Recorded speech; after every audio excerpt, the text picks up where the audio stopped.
Las elecciones del próximo 28 de febrero dejarán una nueva configuración de bloques partidarios en la Asamblea Legislativa. Todas las encuestas predicen que una correlación de fuerzas entre Nuevas Ideas, el partido fundado por el presidente Bukele, y Gana, el partido que lo llevó a la presidencia, sumarían al menos 43 diputados, cifra mágica para aprobar, reformar o derogar leyes. Ambos partidos políticos no han presentado aún una plataforma de propuestas legislativas que establezcan cuáles serán sus ejes programáticos en los próximos 3 años. La propaganda política y las declaraciones públicas de los aspirantes han dejado claro que darán gobernabilidad al presidente y que apoyarán todas las iniciativas que presente el Ejecutivo. Esto plantearía un desafío en cuanto a las funciones constitucionales del Legislativo.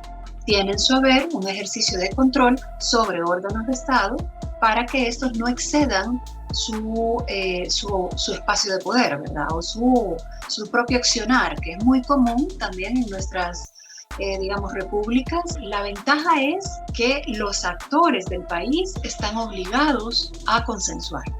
Esa es una de las ventajas. Es decir, que todos los procesos que se determinan en la Asamblea Legislativa pasan por un ejercicio de diálogo y consenso.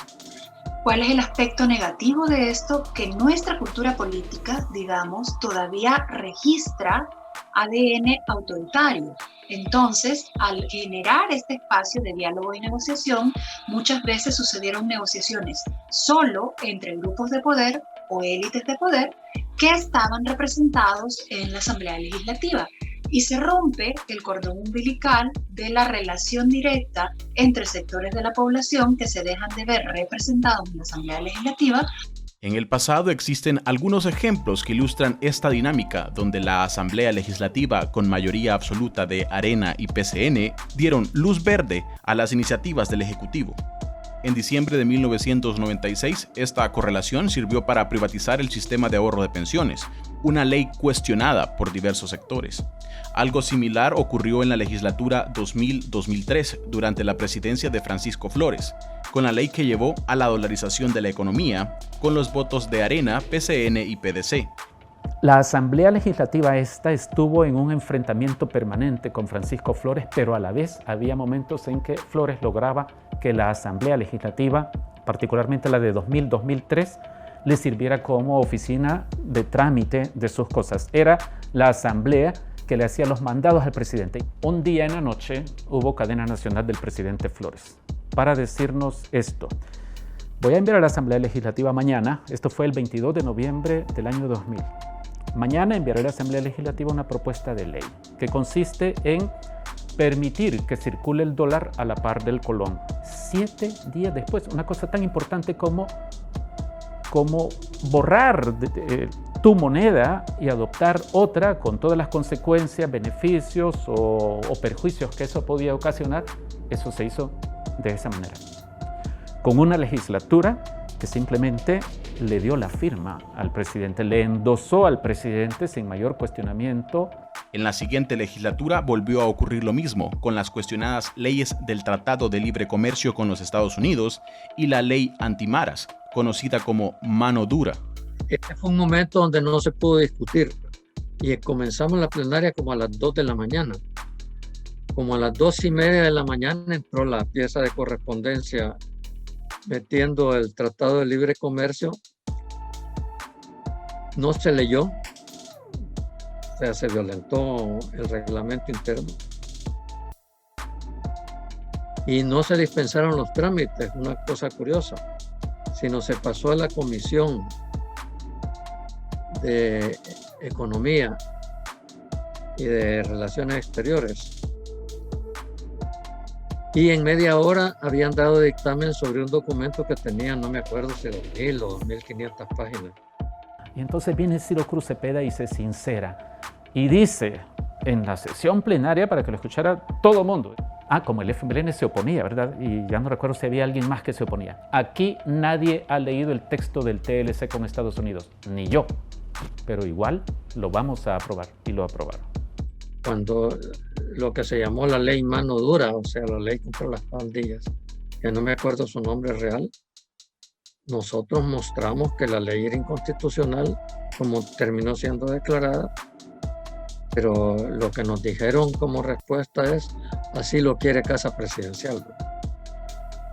Con la llegada del FMLN a la presidencia, los roles cambiaron y las correlaciones parlamentarias fueron más complejas para que el gobierno de turno impusiese sus iniciativas. En 2010, el FMLN entabló una alianza con Gana, un partido formado con disidentes de Arena, para aprobar presupuestos anuales y otras leyes, algunas de estas declaradas contrarias a la Constitución por la Sala de lo Constitucional. En 2012 a esta alianza se sumó el PCN y el PTC para elegir 5 magistrados de la Corte Suprema de Justicia, elección que la Sala declaró inconstitucional por saltarse los procesos de ley y pactar a puerta cerrada. Estos partidos montaron un tarimazo en protesta en desafío a la sentencia judicial e intentaron imponer a los jueces que habían electo. A la luz de la historia, nos preguntamos, ¿con el futuro bloque mayoritario Nuevas Ideas Gana, se puede esperar un comportamiento distinto? ¿Qué teníamos anteriormente? Teníamos sí determinados intereses partidarios reflejados en estas decisiones legislativas que ha generado un hartazgo en la población salvadoreña, esta forma de negociar y esta forma de dialogar, pero ahora estamos frente a un escenario similar, solo que con actores diferentes. En política se negocia, ¿verdad? Lo que no se puede hacer es negocios, que son dos cosas distintas.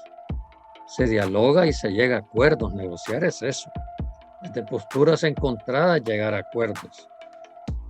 Pero para eso se necesita tener ideas y propuestas y ponerlas sobre la mesa, contrastarlas con las del otro y poder aprobarlas. Y eso es lo que uno no encuentra en este gobierno. Uno nunca encuentra propuestas. Lo que encuentra son descalificaciones, ¿verdad? Creo que es una falacia decir que el órgano ejecutivo funciona mejor si tiene una mayoría propia en el órgano legislativo. A la hora de privatizar las pensiones, hubiera podido haber un verdadero diálogo en la Asamblea. Hubiera salido una mejor ley que no tuviera tan mal a los pensionados. La dolarización no se hubiera podido demostrar que dolarizar en ese momento no era la mejor decisión. Esa es la gobernabilidad de la que hemos tenido noticia hasta ahora. Yo no veo por qué habría que pensar que ese tipo de gobernabilidad, entre comillas, podría cambiar con personas como las del Partido Gana o las del Partido Nuevas Ideas, que ya nos dieron algunas muestras de lo que están dispuestos a hacer. A diferencia de lo que encontramos en otros gobiernos, en este gobierno, solo en el primer año, se había hecho ya alrededor de 50 historias sobre cosas que huelen a corrupción en torno al manejo de la emergencia por la pandemia de COVID-19. Y uno puede entender que la gente esté harta de oír de Arena y FMLN o de otros partidos. Pero la cosa es si saldrá más grave la medicina, si la medicina terminará matando a este país, tomando en cuenta que el presidente también ha hecho otro tipo de cosas, ¿verdad? Ya no es solo que quiera eliminar en la práctica el Instituto de Acceso a la Información Pública, o que esconda información que, según la ley, es pública, o que no quiera dar entrevistas para responder a asuntos de interés nacional, sino que el 9 de febrero del año pasado invadió la Asamblea Legislativa con militares.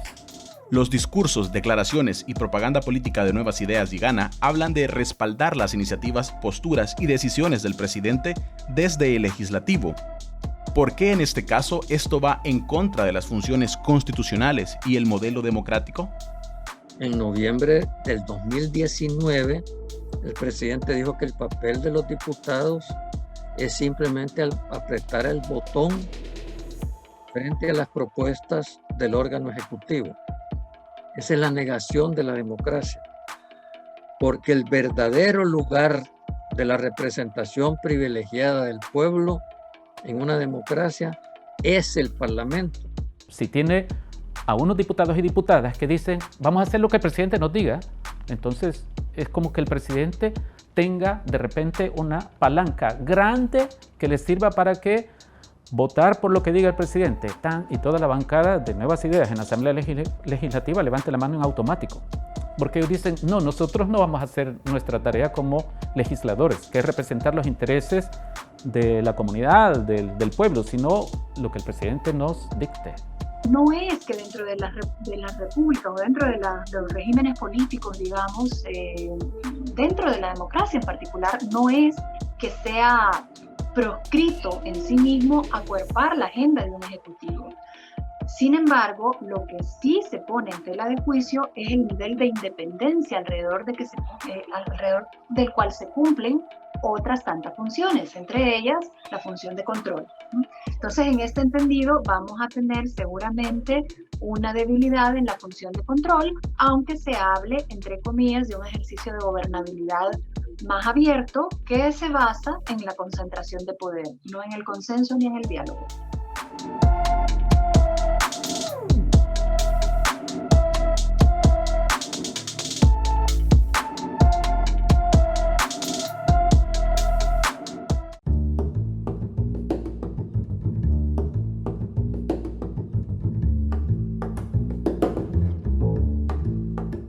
Gracias por acompañarnos en la entrevista de Focos. Nos estamos acercando a las elecciones legislativas y municipales de este 2021 y tenemos muchas preguntas por discutir. Hoy vamos a conversar particularmente sobre el trabajo y el rol de la Asamblea Legislativa de este periodo 2018-2021. Para eso quiero dar la bienvenida a este espacio de entrevista a Luis Mario Rodríguez. Él es director del Departamento de Estudios Políticos de FUSADES. Luis Mario, gracias por acompañarnos. Karen, ¿cómo está? Le agradezco la invitación y espero que sea fructífera este diálogo. De acuerdo. Bien, cuando observamos a esta Asamblea Legislativa, tenemos que distinguir por lo menos dos grandes momentos. Esta es la Asamblea Legislativa que acompañó el último año de gobierno de Salvador Sánchez Serén y es también la Asamblea Legislativa que ha acompañado el inicio del gobierno de Nayib Bukele. En este periodo, si nos concentramos en el periodo de gobierno del presidente Bukele, ¿usted diría que hemos tenido a una asamblea de oposición? Bueno, Karen, el sistema republicano precisamente se caracteriza porque existan frenos y contrapesos. Y la relación entre el legislativo y el ejecutivo nos sirve a los que estudiamos, digamos, la sanidad del sistema político, su funcionamiento, para concluir si en efecto tenemos gobernabilidad democrática o no. Por tanto, lo que hemos visto en esta legislatura, o por lo menos en los últimos 2 años, porque como usted muy bien lo dice, el primer año fue con el presidente Sánchez Serén, entre 1 de mayo de 2018 hasta el 1 de junio de 2019 que entró el nuevo gobierno. Entonces lo que hemos tenido en este año ha sido pues un ejercicio muy claro del control recíproco que debe existir en todo sistema republicano. En otras palabras, en efecto, hemos tenido una asamblea legislativa que ha marcado y hecho uso de los controles interorgánicos que establece la Constitución. Me refiero a la superación de los vetos, me refiero también a la superación de observaciones que haya ejercido el presidente, al establecimiento de comisiones especiales, a las interpelaciones, a las aprobaciones o no de las memorias de labores de los funcionarios del Ejecutivo y bueno, también a las llamadas que ha hecho la Asamblea Legislativa a distintos funcionarios. Usted decía que esta Asamblea particularmente en el periodo de inicio del presidente Bukele, lo que ha hecho es utilizar los mecanismos de control interorgánicos. Pero si comparamos a esta asamblea con cómo utilizó esos mecanismos en el último año del gobierno del presidente Salvador Sánchez Serén, ¿qué tenemos? Bueno, es interesante la comparación, Karen, porque en efecto la legislatura 2018-2021 ha abarcado 2 periodos presidenciales. En el caso del último año del presidente Sánchez Serén y en general durante el quinquenio antes de la administración del presidente Bukele, el uso de estos controles recíprocos pues fue básicamente bajo. Es decir, tuvimos durante la administración del presidente Sánchez Serén un uso moderado de estos controles recíprocos. En otras palabras, hablamos, por ejemplo, del último año del presidente Sánchez Serén, con aproximadamente 8 vetos que utilizó el último año, 6 el cuarto año, 2 el tercer año. Estamos hablando aproximadamente entonces de 20 vetos aproximados que utilizó el presidente Sánchez Serén. En otras palabras, ese uso moderado frente a lo que vimos, por ejemplo, con el presidente Flores, con más de 50 vetos, y lo que lleva esta administración ahora mismo, si no me equivoco, con aproximadamente 45 vetos, apenas en el primer año y medio de gobierno, hay, por supuesto, un quiebre muy claro en las relaciones entre uno y otro órgano de Estado, que lo que podemos señalar para resumir es que se comenzó a deteriorar la gobernabilidad democrática a partir de la nueva administración, si la comparamos con la del presidente Sánchez Serén. A lo mejor esto que le voy a pedir va a ser complicado, pero definamos gobernabilidad democrática. Quienes nos están viendo, ¿qué tienen que entender por este concepto, por este término? Claro, a ver, en principio, la finalidad de todo funcionario público, del Estado, de los órganos que integran al Estado, es precisamente desarrollar las condiciones en las que los ciudadanos pueden vivir, primero, con el respeto absoluto de los derechos y libertades que se les consignan en la Constitución, y segundo, obteniendo, ¿ya?, para sí seguridad, salud, educación, ¿ya?, y todos aquellos aspectos que impliquen un servicio público a la orden de los ciudadanos. Estos servicios, estas decisiones que al final pueden llegar a afectar al público dependen de las relaciones entre los órganos de Estado.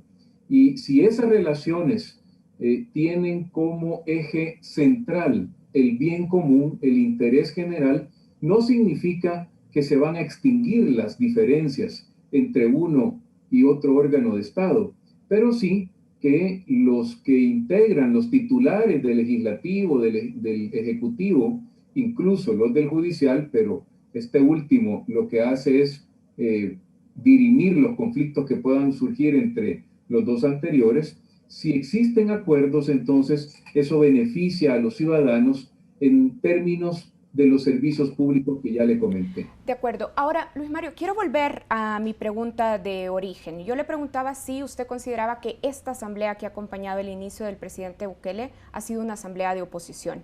Usted me decía que es una asamblea que ha aplicado los mecanismos de control. Ahora, revisando los datos, por ejemplo, entre junio y diciembre de 2019, el presidente envió a la Asamblea Legislativa 45 iniciativas que lograron ser votadas y fueron aprobadas. Es decir, esa confrontación, esa tensión que vemos ahora entre el Legislativo y el Ejecutivo, ¿es más discursiva que efectiva? Claro, ese es un tema muy relevante, Karen, porque no obstante la mala relación que en público los ciudadanos podemos observar entre ambos órganos de Estado, particularmente con la estrategia de confrontación que el gobierno de la República ha decidido utilizar, señalando constantemente el desgaste y los escándalos de corrupción en los que pudieron haber estado involucrados los partidos que actualmente están en la Asamblea Legislativa. No obstante ese deterioro que más va o se da con fines de cara a las elecciones ahora que tendremos el 28 de febrero, la respuesta de la Asamblea Legislativa de esta legislatura ha sido respaldar prácticamente pues un porcentaje mayoritario de las iniciativas presentadas por el presidente de la República. Hubo dos momentos de quiebre que habríamos pensado que eliminaría por completo cualquier respaldo de esta legislatura al presidente de la República, que fue lo sucedido el 9 de febrero de 2020 con la militarización de la Asamblea Legislativa y luego, durante la pandemia, todos los abusos y las interpretaciones inconstitucionales que se dieron sobre muchos proyectos de ley que el presidente envió. Pero a pesar de esos dos episodios que han, como ya lo mencioné, representado un quiebre en la relación, los partidos de oposición política han aprobado no solo el financiamiento que ha necesitado el presidente para administrar particularmente los problemas que la pandemia generó, sino que también los instrumentos de ley que el presidente envió al principio del problema que significaba la pandemia, cuando tuvieron que suspenderse garantías constitucionales y que la Asamblea Legislativa respaldó esa necesidad. Y bueno, también se han aprobado aquellos proyectos de ley que el presidente ha presentado y que tienen que ver con ayuda a los ciudadanos para enfrentar la pandemia, ayuda a los microempresarios. Es decir, hemos tenido ahí entonces una legislatura que ha, digamos, respondido, a pesar que también ha utilizado varios instrumentos de control, ¿ya?, para delimitar ese equilibrio que necesitan los poderes del Estado. Ahora, a esto que usted nos está explicando, el presidente Bukele suele responder que la gobernabilidad que teníamos en el pasado, aquí lo estoy parafraseando, ha estado construida, decía él, con base a pactos oscuros o pactos bajo la mesa, y que algunos proyectos claves no han sido apoyados por la Asamblea Legislativa, por ejemplo, el préstamo para la segunda fase del control territorial, del Plan Control Territorial, o la extensión de los regímenes de emergencia que solicitaba la Asamblea Legislativa. En realidad, Karen, nuestro análisis en el Departamento de Estudios Políticos de FUSADES es estrictamente fundamentado en datos. Y lo que hemos registrado durante esta legislatura ha sido un respaldo a prácticamente las principales iniciativas del presidente en los ámbitos que ya les señalé: financiamiento público, legislación para enfrentar los problemas de la pandemia. Y bueno, particularmente hay un tema que a los que estudiamos el funcionamiento del sistema político nos sirve para describir en qué estado se encuentra la relación entre el Ejecutivo y el Legislativo, y tiene que ver con la aprobación del presupuesto general de la Nación. Y lo que hemos visto es precisamente una aprobación tanto del presupuesto 2019 como de 2020, a pesar de los señalamientos que instituciones como la nuestra han hecho por diversas circunstancias que mis colegas del Departamento de Estudios Económicos han publicado ampliamente en estudios, análisis y posiciones institucionales que afectan directamente al nivel de endeudamiento público y sobre todo, bueno, al futuro del país en términos de la falta de pactos que también vemos para resolver este problema. En resumen, lo que tenemos ahí, pues no es pues una asamblea que responde a la compra que está haciendo, por ejemplo, o que estuviera haciendo el Ejecutivo de votos, ¿ya? Al contrario, lo que vemos es una respuesta de los partidos de oposición con leyes concretas, financiamiento y el uso, insisto, perdone que lo haga, de controles recíprocos, que eso no significa que estén contra el Ejecutivo, sino que cumplan lo que establece la Constitución y la ley.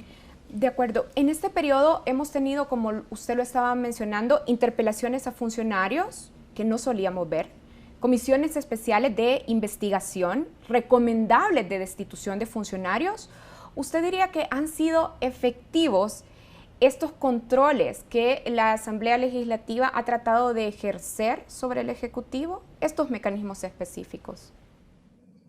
Karen, ese es un tema muy relevante porque la gente debe entender que en un Estado, para que sus libertades se protejan, es necesario que los órganos de Estado funcionen de manera independiente, ciertamente cooperando como lo establece la Constitución cuando sea necesario, pero al final tomando decisiones de manera autónoma de acuerdo a las atribuciones que la misma Constitución le dé. Entonces, lo que hemos visto en la última legislatura es el ejercicio de controles políticos que la Constitución establece y que probablemente los habíamos visto en muy pocas ocasiones en legislaturas anteriores. No significa que no se hubieran dado. Habíamos visto ya interpelaciones en el pasado de un exministro de Agricultura, un expresidente del Banco Central de Reserva, las interpelaciones para que quien nos está viendo lo entienda, pues es un control que la Constitución establece y que le permite a la Asamblea llamar a un funcionario para interrogarlo sobre un determinado tema y conocer por qué actuó de la manera en la que pudo haberse afectado pues a determinado segmento de la población o a una política pública. Pero ¿cómo medimos su efectividad? Porque están contemplados dentro de la Constitución, son necesarios para el control interorgánico, pero ¿cómo medimos su efectividad, por ejemplo, si no son vinculantes? Los recomendables de destitución de funcionarios finalmente no son vinculantes al Ejecutivo. Sí, en efecto, nuestra Constitución lo establece así. Para medir la eficiencia de un control político, lo que tenemos que hacer es, primero, conocer en qué consiste. En el caso de una interpelación, ya dijimos que es para conocer o para que el público, los ciudadanos conozcan las razones por las cuales un funcionario actuó como lo hizo, afectando determinadas situaciones. Lo vimos con la ministra de Salud y el presidente de ANDA.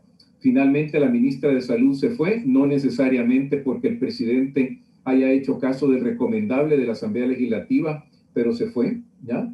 Luego hemos visto también la interpelación del ministro de la Defensa, que es importante por lo sucedido el 9 de febrero, y nos pudimos también dar cuenta de cómo el ministro de Defensa externaba más una lealtad al presidente que a la Constitución de la República.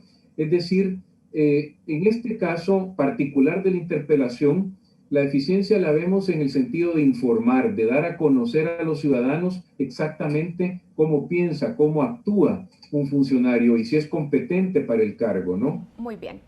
Bueno, con esto vamos a hacer nuestra primera pausa y ya regresamos en esta entrevista.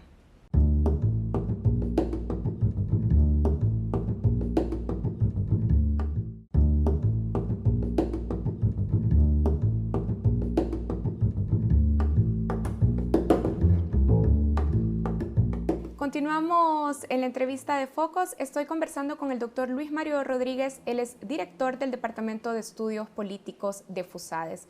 Hemos estado hablando del trabajo que ha hecho la legislatura 2018-2021.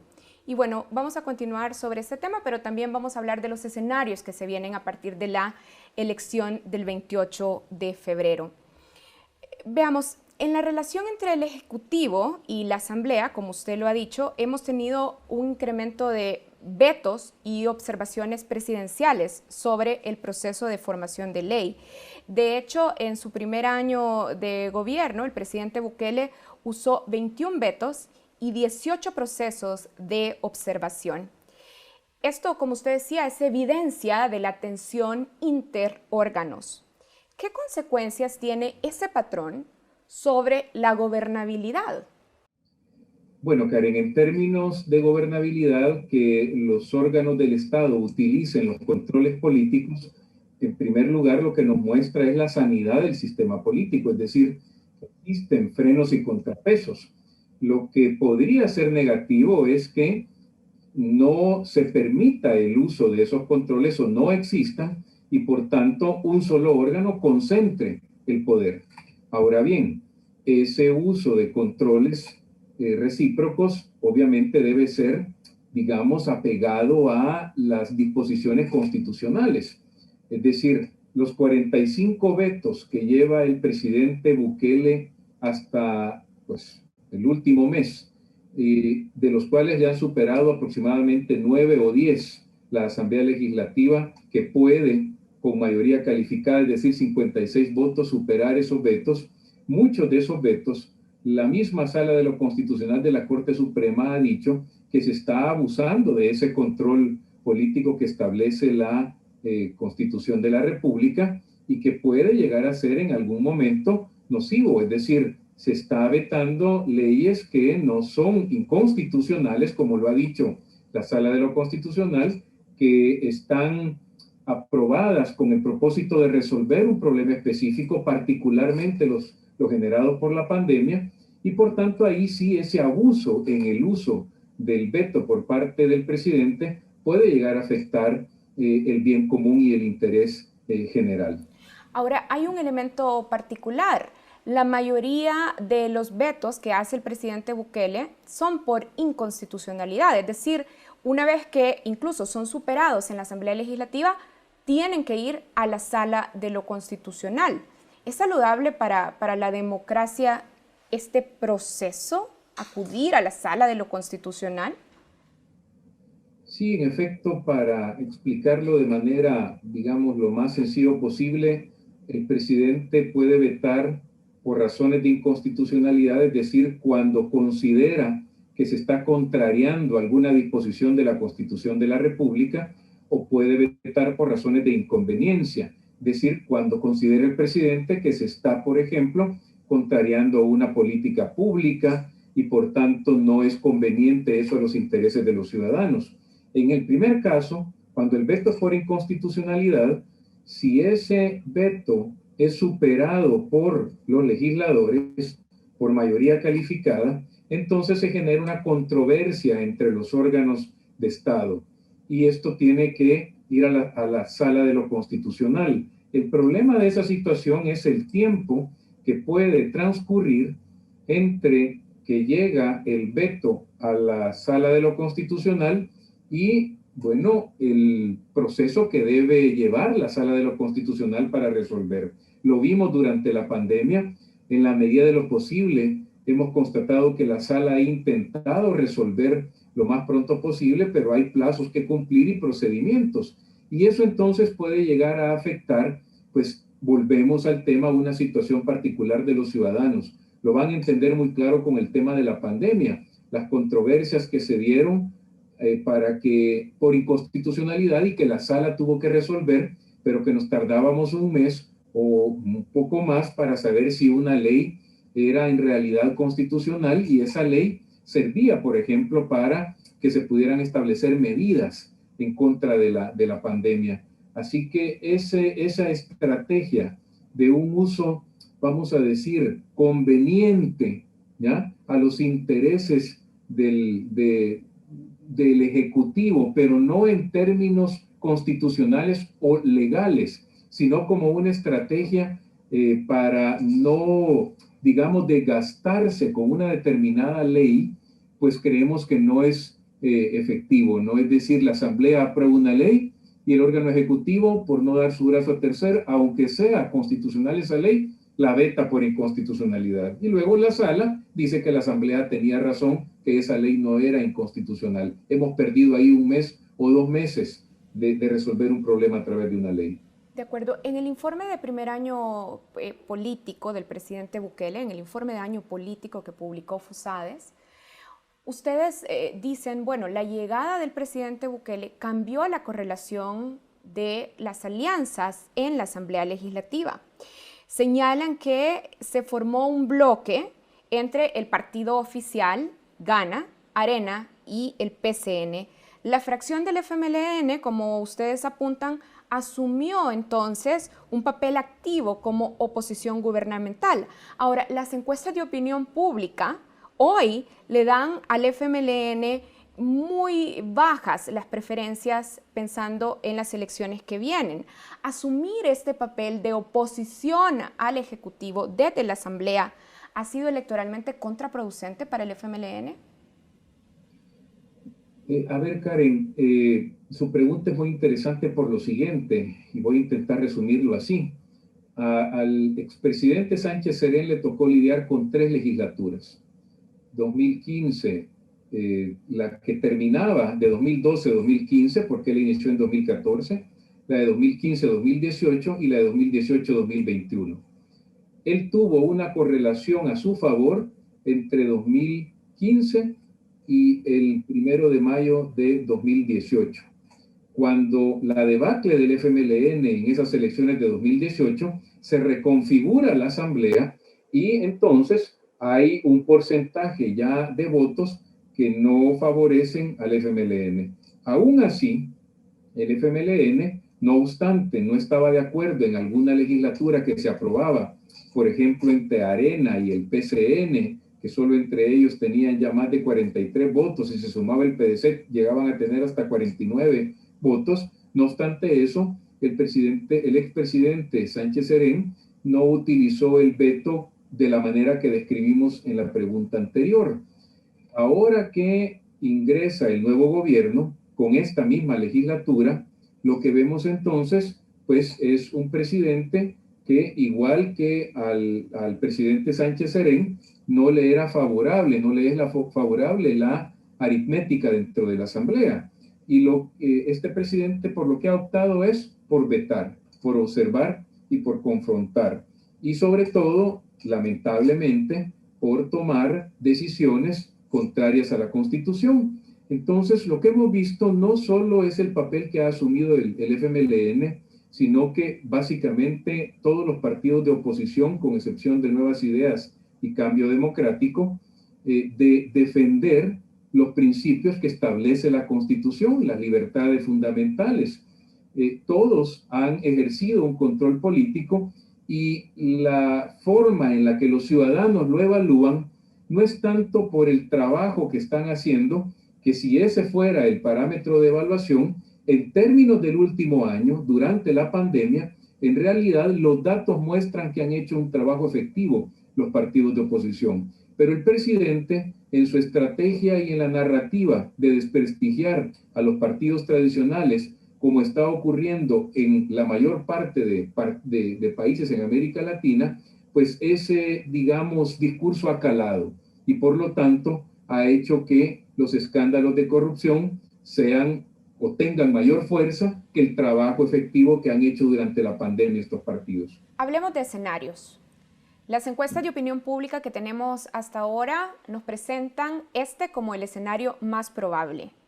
Nuevas Ideas y Gana podrían obtener una mayoría muy fácilmente. Ahora, en ese escenario, ¿qué efectos tendremos sobre el régimen democrático? Esta mayoría de Nuevas Ideas y Gana, ¿qué efectos tendrá sobre el régimen democrático? Mire, no es sano para la democracia que un solo órgano de Estado concentre todo el poder, y mucho menos que una sola persona sea la que decida por todos los salvadoreños. Precisamente por eso, la Constitución establece como forma de gobierno, pues, un gobierno democrático, republicano y representativo, en el sentido que podamos elegir los ciudadanos a quienes queremos que nos representen. Y esa representación debe, en la medida de lo posible, ser equilibrada, ¿ya? Es decir, cuando una sola persona concentra poder o un solo órgano concentra poder, lo que podemos tener son limitantes a las libertades y, por supuesto, decisiones que compliquen el funcionamiento del sistema político. No es tan fácil proyectar los resultados del 28 de febrero. Hay circunstancias y elementos dentro del sistema electoral que, si bien las encuestas señalan que el partido oficial va a obtener una mayoría de diputados, hay que esperar a ver cómo va a influir el nivel de participación electoral, que por lo general es bajo en las legislativas, aunque ahora las encuestas dicen que hay un 80% de gente que va a llegar. cómo influye la fórmula electoral de cociente y residuo mayor, que es muy distinto a la elección presidencial, cómo influye, por supuesto, el tipo de lista y el tipo de voto, que en este caso es voto cruzado, y la forma en que votan luego las mujeres y los hombres. No votan igual los mayores de 60 que las personas entre 18 y 39 años. En otras palabras, ojalá que ese equilibrio, Karen, al final sepamos los salvadoreños hacer un uso efectivo de él en el sentido de darle al país pues un uso moderado del poder al presidente de la República, y que sea siempre instalado un control político, como ha venido siendo en el país en las últimas legislaturas. En ese escenario de equilibrio, en el que el oficialismo no obtiene mayorías por sí solo, ¿qué nuevas correlaciones políticas prevé entonces en el legislativo? O por el contrario, estaríamos ante la continuidad de la confrontación y el desgaste de la gobernabilidad. A ver, la habilidad que tenga un presidente para construir consensos le permite precisamente generar gobernabilidad democrática, ¿ya? Uno podría pensar que el presidente Bukele, cuando se estudia el porcentaje de legislación que se ha aprobado, el porcentaje de financiamiento y de deuda política, podría pensar que ha tenido habilidad para construir consensos, cuando el discurso que ha utilizado pues ha sido de una confrontación en exceso, ¿ya? Y no obstante eso, los partidos de oposición han respondido aprobando, ¿no? En la próxima legislatura, dependiendo de los escenarios que se den, si el presidente, por ejemplo, su partido no consigue mayoría calificada, que es necesaria para aprobar préstamos internacionales, entonces forzosamente tendrá que sentarse con la oposición política a construir un pacto de gobernabilidad en términos fiscales de deuda pública, que por cierto es muy necesario y que lamentablemente no se ha construido en el pasado. ¿Y ese pacto lo ve más probable, por ejemplo, con aliados que ya ha tenido en la Asamblea Legislativa, por ejemplo, Arena y el PCN? Mire, ese pacto, cualquier persona que estuviera en el cargo de presidente de la República lo debe buscar. Con un endeudamiento público mayor al 90%, es decir, de cada dólar que recibe el Estado, 90 centavos van para el pago de deuda entre intereses y capital, y por lo tanto invertir en la gente, invertir en desarrollo, se hace muy difícil con ese nivel de endeudamiento. Entonces el presidente tendrá que sentarse con los partidos que estén representados en la Asamblea. Nuestro sistema electoral es de tipo proporcional, y lo que privilegia es que exista el mayor número de expresiones políticas y sociales representadas en la Asamblea. Es decir, evita que haya concentración de poder en un solo partido y permite que los partidos minoritarios tengan representación. Y eso, de alguna manera, ciertamente dificulta la gobernabilidad, pero también hace que todos pues estén participando en la toma de decisiones, sobre todo de temas tan complicados como el de la deuda pública, el de la seguridad ciudadana, que ciertamente ahora lo vemos muy bien, pero que podría tener un rebote con homicidios, con un incremento en homicidios, Karen. Le hago esta pregunta final. Pero de este pacto necesario que deberá construir el Ejecutivo, ¿hacia dónde ve que es más probable que se oriente? Es decir, ¿cómo podría reconfigurarse esa correlación, las alianzas de poder entonces? Bueno, a ver, cualquier acuerdo legislativo lo que debe buscar es gobernabilidad democrática, que ya dijimos que lo que persigue es el bien común, el interés general. En la medida que el Ejecutivo tenga problemas de caja, la situación fiscal del país, que es quizás el tema que más complicaría al presidente si no logra acuerdos. Y eso no significa, entonces, hay que darle poder absoluto sobre la Asamblea Legislativa para que maneje a su antojo la deuda pública. No, lo ideal es que el Ejecutivo tenga un control, no solo en términos financieros, sino en el ejercicio del cargo y de todas las atribuciones que el presidente tiene y de las iniciativas de ley que puede mandar, porque si solo él puede aprobar determinadas leyes o empréstitos, por ejemplo, ya no tendremos un control, ¿ya? Los ciudadanos a través de partidos de oposición para que haya un equilibrio y hayan otras, digamos, opiniones, otros puntos de vista.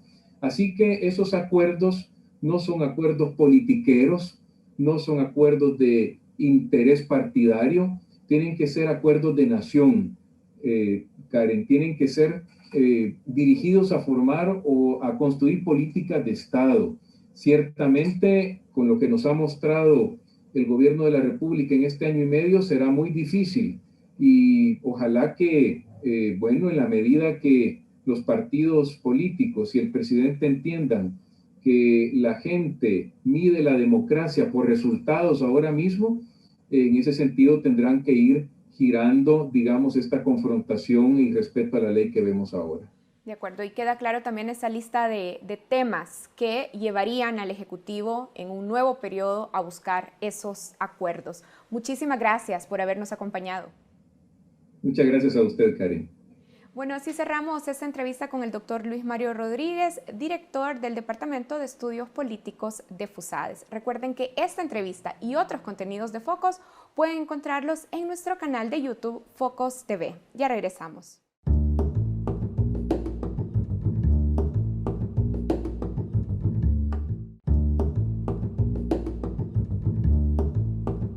...604 mujeres participarán en las elecciones legislativas del 28 de febrero. Las candidaturas femeninas han aumentado en los últimos procesos electorales, pasando de ser el 31% de aspirantes a una curul en 2009 al 47% para estos comicios, producto de una obligación legal.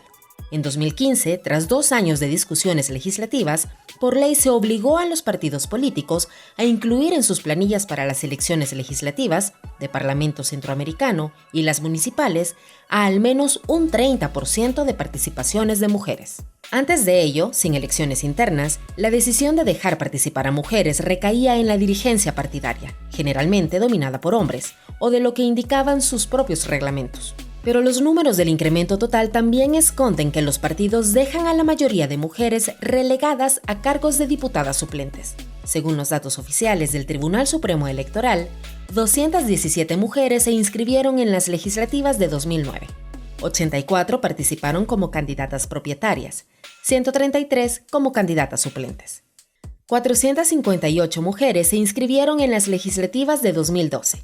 208 participaron como candidatas propietarias, 250 como candidatas suplentes. 504 mujeres se inscribieron en las legislativas de 2015, 231 participaron como candidatas propietarias y 273 como suplentes. 554 mujeres se inscribieron en las legislativas de 2018, 237 como candidatas propietarias y 317 como candidatas suplentes. Y aunque el número de candidatas aumentó a 604 para estas legislativas, solo 224 participan como candidatas propietarias, mientras 380 como suplentes. En tanto, hay 686 hombres buscando una curul como propietarios, de los cuales 421 son candidatos a propietarios y 265 a suplentes. La experiencia de las cuotas a nivel general nos demuestra que los partidos tienden a cumplir, pero siguen sin darle prioridad a las mujeres en los cargos que son, digamos, que tienen más posibilidad de ser electos. El aumento de mujeres participando en legislativas se explica porque la norma del 30% se cumple bajo pena de no hacerlo, pues se considera una infracción grave que le costaría a los partidos, 1, que las planillas de aspirantes no sean inscritas por el TSE, y 2, hay una multa para el partido de 15 a 50 salarios mínimos. Para diferentes especialistas consultados, la lógica de una cuota obligatoria es sencilla. Entre más mujeres participan, mayor es la probabilidad de ser electas. Una decisión final que recae exclusivamente en el electorado. Aunque más mujeres no garantizan de hecho que la agenda de las mujeres se mueva en la Asamblea. No lo garantiza, pero contribuye a. ¿verdad? Porque en efecto también tenemos que muchas de las mujeres que resultan electas no siempre apoyan la agenda de los derechos de las mujeres, ¿verdad? También ese es un desafío. Entre más mujeres hay más posibilidades de que ellas puedan levantar la agenda que contribuya a eliminar los obstáculos que hay para las mujeres. Si el 2015 marcó un parteaguas para los mecanismos reales que aumentan la participación de mujeres a cargo de elección popular, los números fríos muestran que todavía falta mucho por hacer y que el límite de 30% es insuficiente. Entonces, por supuesto que no es suficiente un 30%. Es un piso a partir del cual crecer hasta reflejar de una manera razonablemente efectiva la paridad que se espera. Romper con la falta de representación de mujeres en candidaturas pasa por hacer cambios culturales en la sociedad, acostumbrada a decantarse por las figuras masculinas en las elecciones y dentro de los partidos políticos, así como mejorar, actualizar y ampliar las normas legales. El segundo es el más rápido y está en manos de la misma Asamblea. La acción normativa e institucional es un paso correcto. Las leyes no cambian las realidades políticas y sociales, pero sí ayudan a perfilar transformaciones en los comportamientos de las personas, o sea, generan marcos institucionales que, digamos, aceleran o deberían de ayudar a acelerar procesos de cambio. En ese sentido, hay que perfeccionar las normas. O sea, no se vale solo decir que requerimos un 30% de participación, sino que hay que establecer que tiene que haber un cierto grado de alternancia en las listas para que no vayan a los últimos lugares. La apuesta de muchas instituciones que velan por la equidad de género en la participación política apunta a aumentar el mínimo obligatorio del 30% hasta llegar a un 50%. Y establecer una norma de alternancia en la ubicación de mujeres y hombres en el llamado trenzado de posiciones en las planillas. La democracia tiene que garantizar las condiciones de representación paritaria entre hombres y mujeres por principio.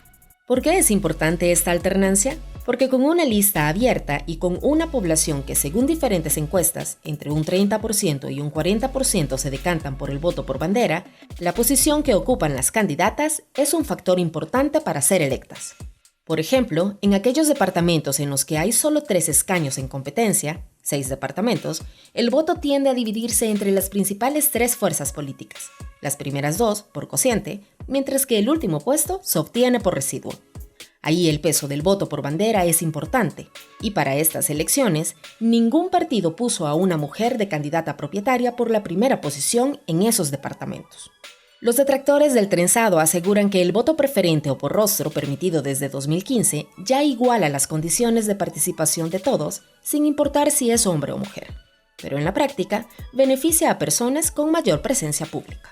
Por ejemplo, el voto preferente en 2015 y 2018 benefició a personas muy reconocidas públicamente: Norman Quijano, Ana Vilma Escobar, Guillermo Gallegos, Norma Guevara o Nidia Díaz.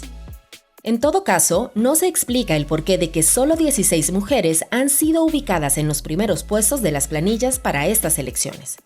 5 por el FMLN, 3 por Arena y sus coaliciones, 3 por Nuestro Tiempo, 2 por el CD, 1 por Vamos, 1 por el PDC, 1 por Nuevas Ideas y ninguna por Gana. Los detractores también dicen que, en todo caso, quien tiene la última palabra es el electorado. Para los impulsores de las reformas, la ley debe transitar a que la paridad de género en la participación política obligue a los partidos políticos a repartir fondos económicos de forma equitativa a mujeres y hombres para su formación política, sus campañas electorales y asegurar los espacios de participación pública, como se hace en Argentina o Costa Rica.